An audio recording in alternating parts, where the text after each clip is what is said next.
Hi, book club. This is meeting number three, and I will discuss the theme of resources and education and the classroom and cultural responsiveness. Okay. Let's begin by asking what is a theme of resources? That is making sure that you are matching educational resources that are designed to improve students' understanding, skills, and abilities, while cultural responsiveness is incorporating diverse teacher strategies and using real world learning that connects to students' lives, all while getting to know your students in a deeper level as in their backgrounds, languages, and experiences. As I'm reading part two, the method Rafe has mentioned that 78% of Latinos are not proficient in reading, and that to fight the problem, they had brought literacy coaches to try to have those students become good readers. Rafe mentions on page 36 that this coach began taking safely by holding up a rather large hook between her thumb and forefinger as if it was a turd. I meant to say a rather large book between her thumb and forefinger as if it was a turd. So she's holding this book up in the sky like she mentions like if it's a turd. And she laughed a knowing laugh and told us, we all know our students that would never want to read a big fat book. Does it sound like this literacy coach even knows what's the idea of cultural responsiveness is? How can someone who is there to help those children to read even state a horrendous comment? I'm not no literacy coach, but my ideal comment would have been we all, caps lock on, we all want our students to be able to read a big fat book. That's why we are here to guide you into becoming better readers. Like Rafe said on page 37 in quote, teaching our children to read well and helping them develop a love of reading should be our top priorities. That's why when the author mentions on that the objectives always focuses on fluency, comprehension, and other necessary deadly dull goals, we as educators should not always stick to what the script is telling us to do. It's okay to at times go out of the way and make fluency enjoyable for your students. Bringing diverse avenues can bring different learning styles in your classroom environment.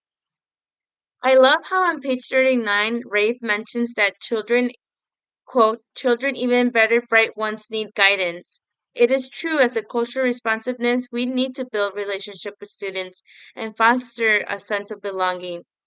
So even if you know that you have a student that is smart at a certain subject, doesn't mean that they're smart in all of the subjects and they're able to do it on their own. It's best to model your knowledge to them because we are older and know more than them, according to Rafe. That's why we are teachers, to share our knowledge of what we know to our students. On page 40, I became furious to read that a sturdy group of fifth graders had came to the library and instead of checking out books, they were talking to their friends, pretending like they were searching for books on the website.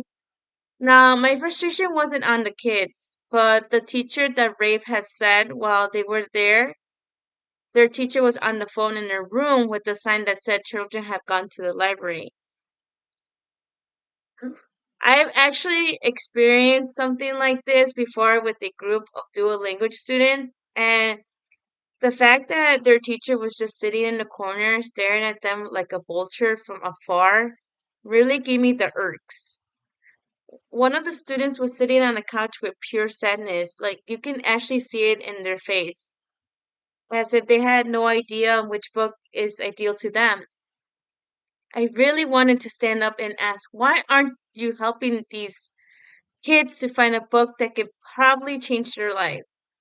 It was disheartening to see because I knew it was in my place to say. That's why it's so important to have resources and education to ensure that those students have access to necessary resources, regardless of background or disability, through the guidance of us, along with getting to know your students. If that teacher had knew those students' strengths in reading, they could have helped those students to pick the book that they're that has their best interests in their reading level of proficiency. I'm going to be completely honest with you all, but a resource of mine was never reading. In my years of education, I don't recall having teachers inspire me to read. But just by reading this book makes me so curious of wanting to explore a variety of books to recommend for my future classroom. Now, to those who are on the same boat as me and want to know where do I start? Where do we start? On page 41, Rafe says that you can type Newbery Award into Google and it's a list of terrific novels that have won the award over the year.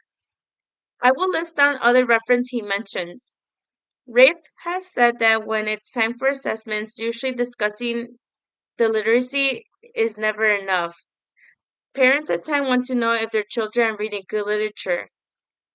There's a website called www.learninglinks.com. It's a company that offers a series of studies guides called Novelties.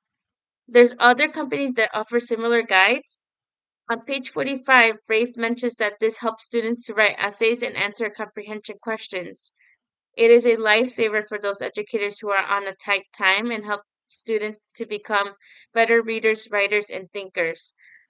So below the video, I will write down those other references that he mentioned that I feel that would help me and help those who don't know where to start. So I hope you enjoyed this video and thank you for listening and have a great night.